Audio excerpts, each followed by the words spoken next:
Hello and welcome to episode 64 of MMO Weekly, presented as always by Chitty's Cheesesteaks. I'm your host, Sal Manzo, along with my co-host and MMO executive editor, Mike Mayer. And Mike, Carlos Mendoza had his press conference. He's officially the Mets' new manager. Said all the right things on day one, and he'll probably go 162-0. I just want to get your thoughts. Yeah, of course they're going to go 162-0. I mean, that's how everyone feels right now, right? No, I think it was a good day for the Mets. Obviously, an important day for Carlos. You heard him talk about his family and what it meant to them. And something I hadn't realized was that there was only one manager in the history of Major League Baseball that was Venezuelan. I just hadn't thought of it. Ozzie Guillen was the only one previous to Carlos Mendoza. So this is a big deal for him. I mean, Ozzie Guillen is seen as like somewhat of a god over in Venezuela because of that. And obviously he won a ring with the White Sox almost immediately after becoming manager. So this is a huge deal for Mendoza, for Venezuela, for his family. And obviously it's a big deal for the Mets too. I mean, this is Stearns' first move. This is the first big decision that he's made as president of baseball operations. So this is something that he's hoping that he got right, because these two guys, I know it's a 3-year deal with a 4th year for an option, but this is certainly a duo that they hope is together for a very long time for the Mets. And like you said, I think we'll get into it more, but off to a good start, I would say. As much as you can say about a press conference, it feels like Mendoza and the Mets are off to a good start. Yeah, absolutely. I mean, obviously, besides what you're talking about and that you just spoke about, was there anything else from either Stearns or Mendoza that kind of stuck out that they said during the press conference? I'm curious there. Well, yeah, so between the press conference and then he was actually on Foul Territory too, that podcast. So he was on MLB Network today too. So he was making the rounds, getting his name out. And I think the one thing that stood out to me was just how genuine Mendoza was about everything.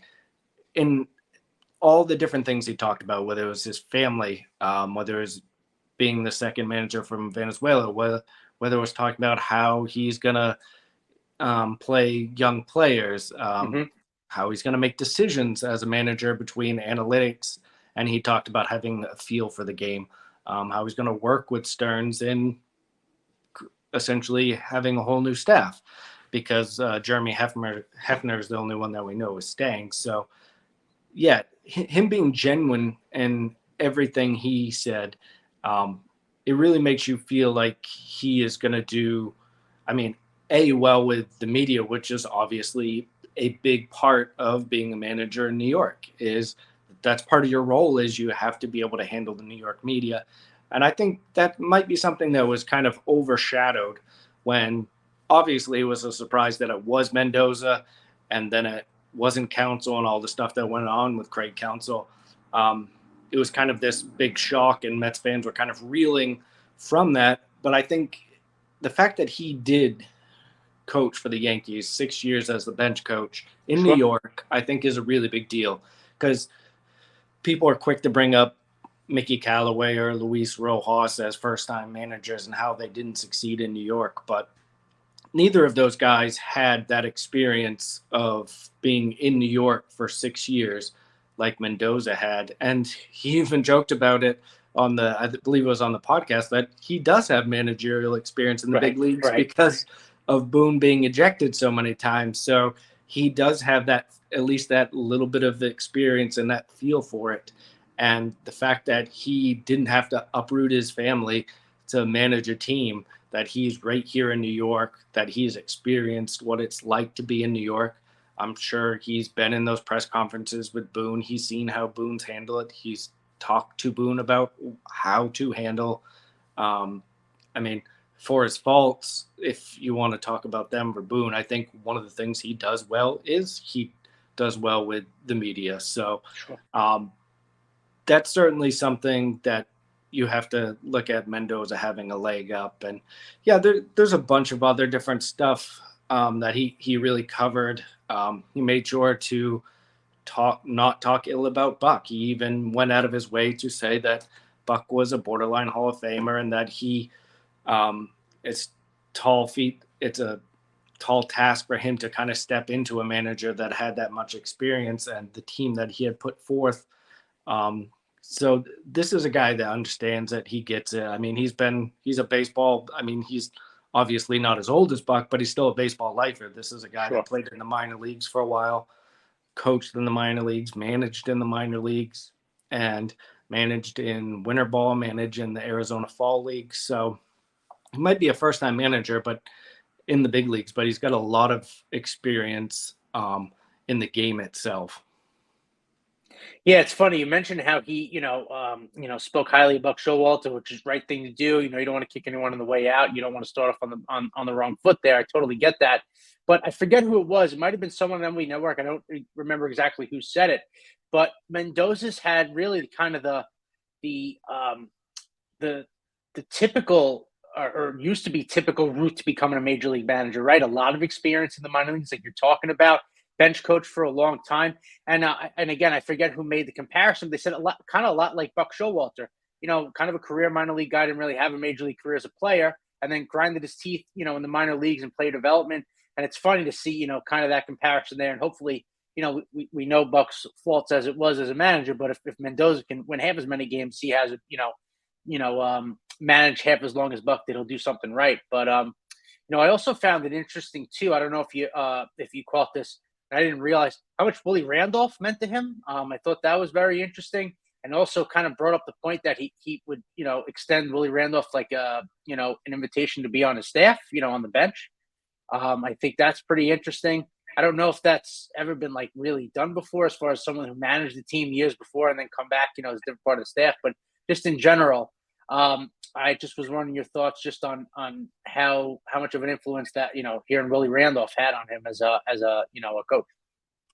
Yeah, I mean, it was certainly a hot topic once he mentioned Randolph, and someone asked about him being bench coach, and he didn't really say no. And then Randolph was asked the same thing by the New York Post, and he kind of didn't say no either. So, I mean, Willie Randolph hasn't really been around. Sure. Teams very much since the Mets. He did a little bit of coaching, but and he did most recently was in the WBC for Team USA. But other than that, he's been like a guest instructor with the Yankees in spring training, which is where Mendoza has experience with him. And I'm sure while he was there, he picked his brain a lot. Right.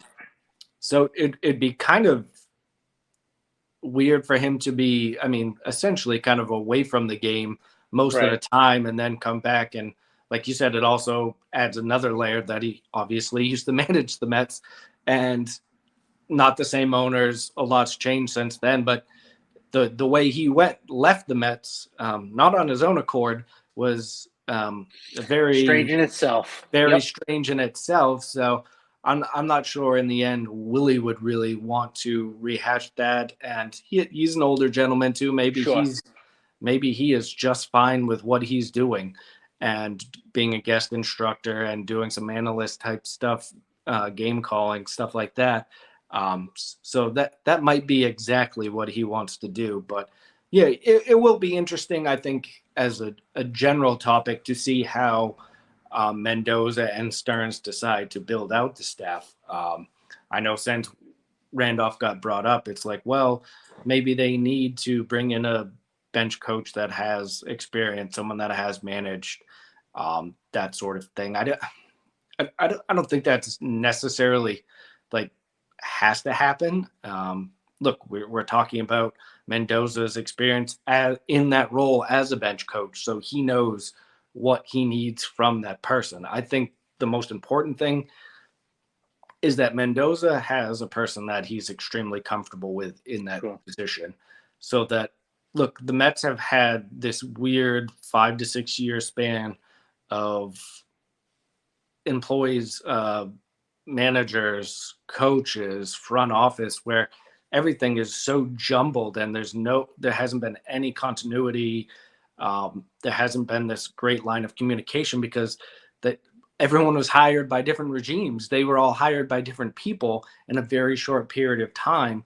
who were trying to put their stamp on the organization, and there's just such a jumbled thing of ideas and ways of communication. So I think the most important thing is for Mendoza and Stearns to make sure that they fill out a staff that they're extremely comfortable with, so that when the analytics team wants to talk about the lineup, that Mendoza is comfortable with what they're saying, that the bench coach is comfortable with what they're saying, that everyone on that staff can communicate to the point where they know where everyone's head is at and they're making decisions as a group. And I think that's kind of something that the Mets have had an issue with, not just at the major league level, just as an organizational standpoint. I know we talked about it before Stearns was hired and after Stearns was hired, and we'll continue to talk about it until it's not an issue. So hopefully Mendoza and Stearns are able to get some folks that they're comfortable with. Yeah, and like you're saying, the biggest thing that I'm excited for with Stearns, as far as what you're talking about with continuity, building a culture, it sounds like Stearns is a great communicator. We've talked about it, so I am really excited to see how he digs his heels in with that and grows roots for within the Mets with that. And then also you talk about new continuity. Funny enough, the guy who traded away Pete Crow Armstrong for half the season, Javi Baez, has been all over Twitter telling everybody about what happened, and he tried to get more players. That's a whole nother thing. Talking about Zach Scott. If you don't remember, he was the general manager of the Mets for a hot second. And then he screwed that up. And then Billy Epler came in. But talk about comp, like you're saying, the last few years, it's just been like a revolving door, especially in the front office. And not necessarily something that the Mets wanted. It's just a lot of stuff out of their control. And then, obviously with this year, just didn't perform on the field and, wanted to bring in their guy like Stearns. But it will be nice to see, like you're saying, just how Stearns would kind of start to build a culture within this, at every level. And we talked about it last time on the show that, bringing in someone like Mendoza, I think it's probably part of the idea of, obviously Counsell was the guy, it didn't work out, whatever. But, Stearns obviously looks at as Mendoza, someone that, he can build with together as a first year manager, and, they can kind of come up within the organization now. So hopefully success comes sooner rather than later. But I'm excited to see how they kind of build up the staff and just kind of how the winter goes, how we've been talking. But I obviously want to transition a little bit from two players now. Awards have been coming out. We know that. Kodai Senga didn't win any awards this season, but was in right there. Finished second in the Rookie of the Year voting to Corbin Carroll, and then just finished seventh in the voting of the NL Cy Young. Blake Snell obviously won for the NL. Garrett Cole for the American League, for the Yankees. Boo. Just your thoughts on, Senga finishing where he did. And I guess we could talk kind of silently now. Blake Snell is a Cy Young Award winner in both leagues, which is pretty wild. But I'll start with Senga and just kind of, the year he had and, how he finished out here in the voting for these couple of big awards. Yeah, I mean, we've kind of talked about it for the last, 5 months now, just how good Senga has been and the adjustments that he made so quickly to become one of the best pitchers in the National League. As far as the awards go, we knew he wasn't finishing first in the Rookie of the Year. We knew Carroll was going to win that. Senga had a pretty strong showing still in the voting. So, I mean, props to him. Cy Young, I guess I'm surprised that he wasn't a little bit higher. I kind of felt that he would probably finish in the top 5. But after Snell, there was a good group of pitchers that had pretty good seasons. And there wasn't like this big like a certain stat that you could point to that kind of pulled any of those guys away from each other.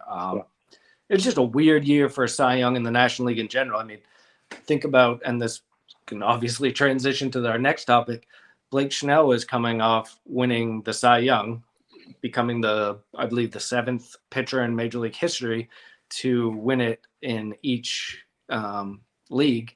And he's not even the most talked about free agent pitcher.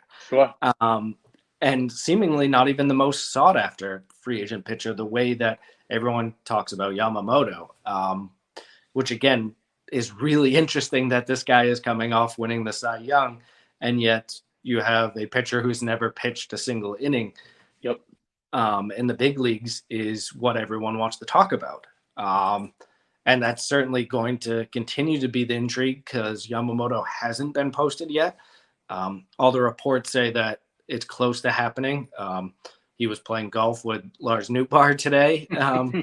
So it sounds like the process of getting him posted is getting going. He has to come to the U.S. He has to take a physical, that type of stuff, and then you'll get posted, and then there's 45 days. So this could drag out quite a bit once he's finally posted. But I think, look, on the topic of Yamamoto, the Mets are going to be there. We know this. They like Yamamoto a lot. Their scouts like him a lot.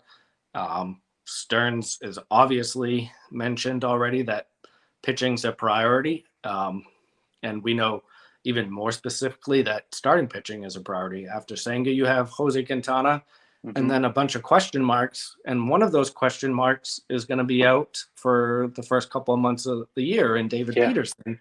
So not only did the Mets already have significant rotation questions, it got worse when they found out that Peterson was injured. And they also kind of, with the Rule 5 protection the other day, they left Justin Jarvis unprotected, who is the pitcher that they got from Mark Canha, who finished the year in AAA. He didn't look good in AAA, but that's still a depth piece that they could certainly lose in the Rule 5 draft. So that kind of tells you that the Mets are certainly going to be active in the starting pitching market. They're going to go after Yamamoto very strongly. I think they're going to be willing to go over that 200 million mark for him. That wouldn't be a surprise, but I think a lot of teams are going to be willing to go over that mark at this point. He's 25 years old. And I mean, that's the big difference that we're talking about between him and Snell, right? Is when does a starting pitcher of his perceived caliber come on the market and he just happens to be 25 years old? It just doesn't happen. So there's going to be plenty of interest there. And after that, the Mets are obviously going to likely going to get 2 more starters. You kind of have to. They need 3 starters. And then that's not even getting into maybe some more depth there, and then getting into the bullpen where they obviously have significant needs too. So, all in all, to bring it back, Senga had a great year. And next year, regardless of who they sign, Yamamoto and others for the rotation, they're going to need Senga to continue on, and hopefully him and whoever else can kind of guide the top of that rotation. Yeah, absolutely. A lot of, like you're saying, obviously the Mets have a lot to fill outside of Senga and Quintana in the rotation, but for the Mets to take a step forward, Senga is going to have to do that at the front of the rotation. So I agree with that, and hopefully he can build on a great year that he had. And again, we know where the Mets, went out and gave him the contract that he did. But, it's funny. We saw that apparently Senga has made it clear that he wants Yamamoto as a teammate. I'm sure everybody else feels the same way because he's really good. I'm sure he's not the only one. But like you said, it's going to be a lot of teams vying for it. It's going to be interesting. This will probably be the first free agent that old Hal and Steve Cohen will be fighting for. I don't know how much of a slugfest it'll be, whatever. I know that they both have respect for each other and all that kind of deal. But this will be the first time that they probably are both contending for a top-tier free agent. So that'll be interesting. And to your point, it's not going to – the Mets aren't going to be outbid. It's not going to be a money thing. It's just going to come down to where Yamamoto feels the most comfortable and wants to go. So, the chips will fall where they may. I agree that I think he's the Mets' top priority at this point as far as free agent gets. I would imagine if they don't get a Yamamoto, then they pivot to a Blake Snell if they had to. But I agree with you as far as, Yamamoto's 25, and that's the guy I would like. In general, I don't know if I'd really trust Snell to step up in New York, but, those will be decisions they'll have to make in the next, couple of months. But I do want to transition from one Japanese star to another. Shohei Ohtani, who happened to, we'll hit it at the end, but happened to just win the American League MVP tonight after missing like the last 27 games. And he had an adorable dog with him too, which that might have stole the show, but that's another story. There's reports coming out about Ohtani. He wants to sign by December, possibly. Things like that coming out. You're hearing about the Dodgers, you're hearing the Rangers, the Red Sox are teams that are coming up. Listen, who knows about any of this, right? He could say he wants to sign by December. I know there's been a lot of big free agents in the past that said they wanted to do it quick and then didn't sign until March. A couple of guys I could think of that happened the last few years. But, I just want to get your thoughts on, what you're thinking as far as with him here. I know for me, between the injury now and just I look at the Mets' needs, he just doesn't seem like someone that would be a fit at this point. I've said it before. I would look to add as much pitching as you can and then extend Pete Alonso. That's where my money would go. But things can happen. I know Cohen's been enamored with him for a couple of years now. I'm just kind of want to see where you're at kind of with this Ohtani sweepstakes.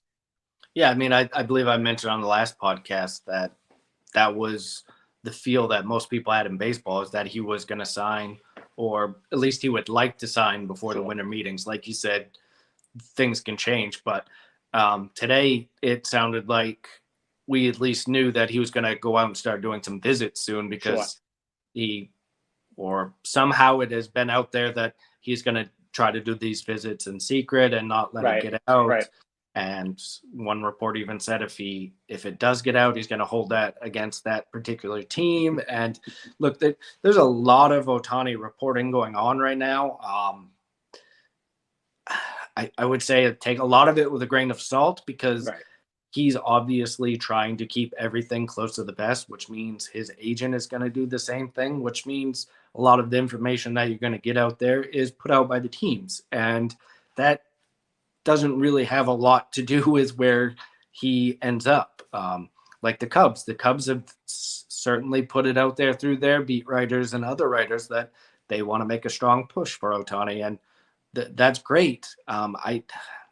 Maybe Ohtani goes to Chicago. I don't see it. I just don't see it when you're going to have the Dodgers involved, the Mets involved, potentially the Giants involved, the Yankees. I mean, maybe the Red Sox, all of these teams. I just don't see how you're going to get similar contracts, likely salary-wise, from a bunch of teams. And I don't see how Ohtani's going to decide to go and go to Chicago, of all places. So good for the Cubs for wanting to get the best player in the world, but I just don't see that as a team he goes to. Beyond that, I mean, it's a lot of speculation, right? And we know from certain things we've heard, some things other people said, that, look, Steve Cohen's a really smart business guy. He knows what Ohtani means from not just a baseball aspect, but from an advertising aspect, to jersey sales, just merch in general, and what he brings to the team. I mean, just look at the way that Citi Field was this year when Senga and Ohtani were playing in the same game. It was on another level of something that Citi Field really hadn't seen in a while. Just even from a press standpoint, from the Japanese media that was there and the buzz that was at that stadium. So if you were able to add Ohtani to a team that already has Alonso, Lindor, Senga, that's obviously a huge thing that Cohen would like to bring. I mean, it would be something if you could get Yamamoto and Ohtani bring. So you've got essentially the best Japanese pitcher and the best Japanese hitter in the world. Well, until Ohtani's healthy to be a pitcher, and maybe they can see who pitches better of that group. But yeah, I think, like we've talked about, the Mets are certainly going to be involved here. I think we'll know more in the next couple of weeks, of once we start hearing maybe like some contracts that are put out there, and we'll really start knowing if Ohtani really is interested in the short-term deals. We've heard that put out there by a couple of outlets that he might be interested in doing a really short-term high AAV for 2 or 3 years, and then get back out there as a healthy pitcher too. It does make some sense. I mean, he's in 2 or 3 years, he's still going to be a guy that's fairly young in his prime and still looking at a big contract. So that does make some sense, particularly if some team is able to structure that a certain way that really interests him. I think that would be my key thing to watch, is whether that really becomes something that is an option. Yeah, I mean, I've said that for months. I feel like I think you're going to have a couple of the big dogs offering the long-term deals, but you're going to have 25 other teams saying exactly that. We'll give you a 2, 3, 4-year deal with a monster AAV. Come here and do what you do. I think with the injury, that might entice that more.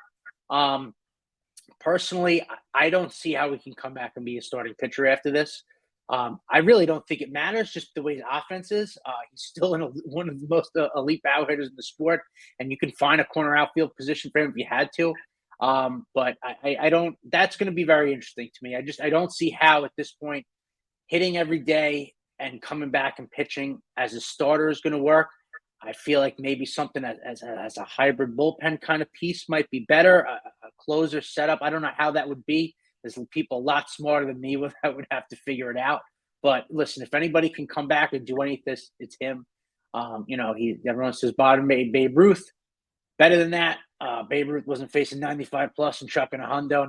No offense to the Babe, but I'm going to take Ohtani, I think. So, no matter what, even if he's not pitching, still one of the best hitters in the game. So, give him credit. And it's going to be just, like you said, extremely interesting to see what teams probably have mystery teams at the end trying, sweep in. You always have that. So it should be an interesting month or two. We'll see what happens. But, it'll definitely be having people talk about baseball in the offseason, which we like. But you mentioned the team.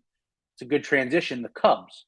There was a report that came out, I don't know if it was today or yesterday, hypothetical, about the Cubs possibly willing to give up a certain player like Christopher Morel in a Pete Alonso trade. Now, before everyone burns the house down, I think we got to specify a couple of things, right? No one's saying that the Mets are going to trade Pete Alonso for Christopher Morel. It's not going to happen because David Stearns will get out of here before March. They will burn his house down before March comes around. I think the point is that kind of start a player with control, and there would be a lot of that.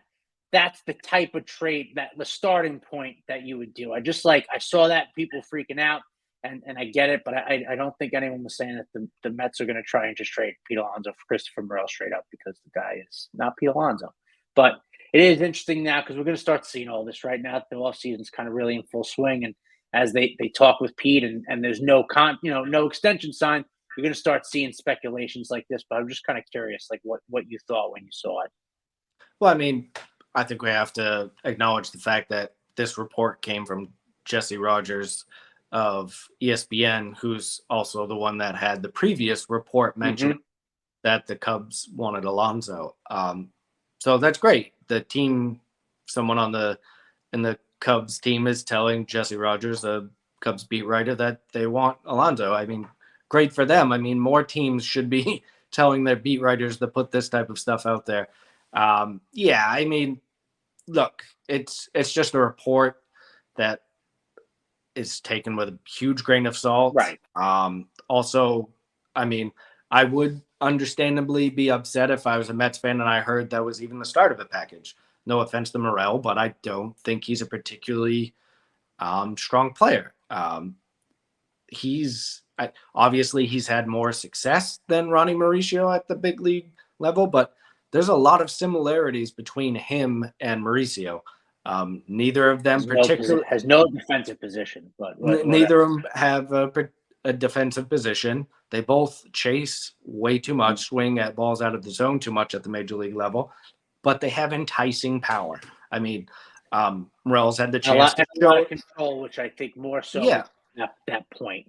Yeah, and Morel got a chance to show his power at the big league level. Right. He's certainly got impressive power. He's hit some big-time home runs. He had a couple of really big stretches of home runs. Maybe against the Mets. Yeah, so maybe Mauricio shows that in the big league next year too. But I don't think even if the Mets did trade Pete Alonso, that a guy like Morel is going to be a fit for what Stearns is looking for outside of control. But I mean, when you're trading a guy like Pete Alonso, you can really you can really hone in on what you want to get because guys like that don't become available. Alonso is one of the best sluggers in baseball. Those type of guys don't become available on the trade market very often. So Stearns, if they do decide to put him on the trade market or at least listen to offers, I think he's going to really have all the leverage there. Wow. Outside of the fact that obviously Alonso only has a year of control, but he'll have the leverage of him being able to really hone in on the type of prospect, big leaguer combination of the two that he wants. And I don't think Morel is really that type of fit for this Mets team. Absolutely. It was something that I saw that made me laugh because it was that people felt like they were saying that was going to be a straight up, which would make no sense as we're talking about. The fit itself, though, and I've said that for a couple of years to friends and stuff, that if Alonso ever left anywhere, Chicago's a perfect fit. So don't do that. Just sign him, extend him, keep him Met for life. You don't even have to worry. You don't have to worry about him going anywhere else. Well, so from that standpoint, like we were talking about, it's very smart for the Cubs to put it out there that they like Alonso, right? Absolutely. Like, so if the Mets decide to hold on to him and don't trade him and he becomes a free agent, of course, it's good that Pete already knows that Chicago feels strongly about his skills and his leadership and want him to be a part of their organization. So that's a smart thing from their end. But I think, again, I know we've mentioned it, I think one of the smartest things Stearns can do early in this offseason is lock up Alonso long term. So this doesn't become a constant conversation. Set the tone, get the extension done, and then you can really you can get rid of that distraction of whenever you talk to a GM from a different team that calls you, look, they're going to ask about Pete Alonso. Sure. So that's going to be the reality of it. So get rid of that temptation for the other GMs. Get rid of that question to the fan base, to the manager, everyone, that kind of, well, what's Alonso going to do? Just get him signed long term, and then you can focus on the 3 starters you need, the 3 or 4 bullpen arms you need, the DH you need, the outfield depth you need. There's plenty of other things that David Stearns can be using his time for. Sure. And real quick, speaking of DH, Manuel Margot, does that move the needle for you at all? I saw those reports. Not had a good couple of years. OPS really down. Hasn't really been healthy. I don't know if that's the guy I'm looking to give up any really assets for to try and beef up the middle lineup. I don't know about you. Margot is a defensive guy. He's a defensive specialist in center field, or the outfield in general, but his defensive numbers have been down the last 2 years. He's a guy that's going to be making, I think it's 10 or 11 million this year, and then has an option for next year that's at 12 million with a $2 million buyout. So obviously the Rays are looking to get rid of him. They don't want to pay anyone that amount of money, more or less a 4th outfielder type. So I just don't think that it makes a ton of sense. Maybe if they want to throw in Tyler Glasnow, sure, that's a trade that would beef some stuff. Then they can start talking, and that's a guy that's probably going to get traded. Sure. Both of them probably get traded, and maybe it happens together because they need to shed payroll. But sure, just Margot, you can find those types on the free agent market for cheap all the time. Don't make the mistake that Brody Van Wagenen did of giving away prospects for 4th outfielders. That would be my advice to David Stearns, and I don't think he's going to make the same mistakes that Brody made. So, yeah, that's certainly something popped up. And you want to talk about where information comes from? It was interesting that the Yankees and Mets are involved, and I'm sure the Rays are happy that type of information is out there. That, hey, look, 2 of the teams in New York are interested in Manuel Margot. So it certainly helps the Rays. Yeah, no, that isn't right. I saw that too with the Yankees. That the report came out there, but yeah, it does not move the needle for me at all. But you did since you did bring up DH, I think we should talk about real quick the fact that when this episode comes out, Friday is the non-tender deadline, and one of the people that the Mets certainly have a decision to make on is Daniel Vogelbach for DH. Sure. I think the decision's made, but go on. Well, I think it's likely been made, and it's interesting that Stearns has already non-tendered him once. But there's actually that look. Vogelbach hits right-handers pretty well, and he did with the Mets. But he can't play defense. He can't even play first. He can't hit lefties. He can't run. I mean, the list of things he can't do is way longer than the list of things he can do. And for the Mets right now, they're just I think they want to go younger. They want to be more versatile. So I just don't think he's a fit. So I think you non-tender him, and then you you bring in someone else that not only can DH, but maybe play a little third base, a little first base. Sure. I know we've mentioned Justin Turner just because that kind of seems like a natural fit, not because he's been with the Mets before, but just because of the role that he can play, and obviously he can still hit.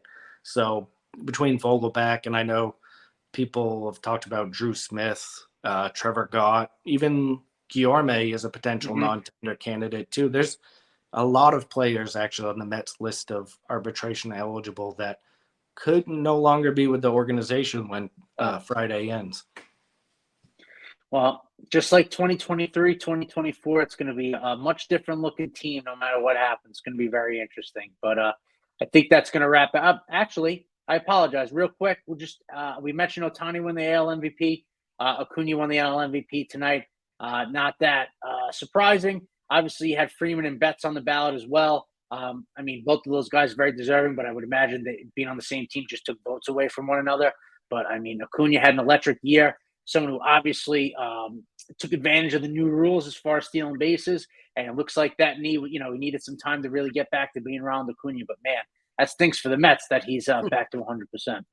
Yep, and Lindor got some votes. He finished 9th. Alonso got some votes. He finished 17th. But I thought it was very interesting to see kind of the different approaches to tonight, the announcement. Like you said, Shohei had his cute dog with him that kind of stole the show. And Acuna is actually, he was leading off in Venezuelan Winter League tonight. So he was doing his thing playing. So, yeah, I mean, it's not good for the Mets that they have to face Acuna for the next how many ever years on a really, what's going to turn out to be a really, really cheap deal. So, he's back. He proved that, and let's just hope this time next year we're talking more about like Lindor or Alonso, hopefully taking that crown away from Acuna.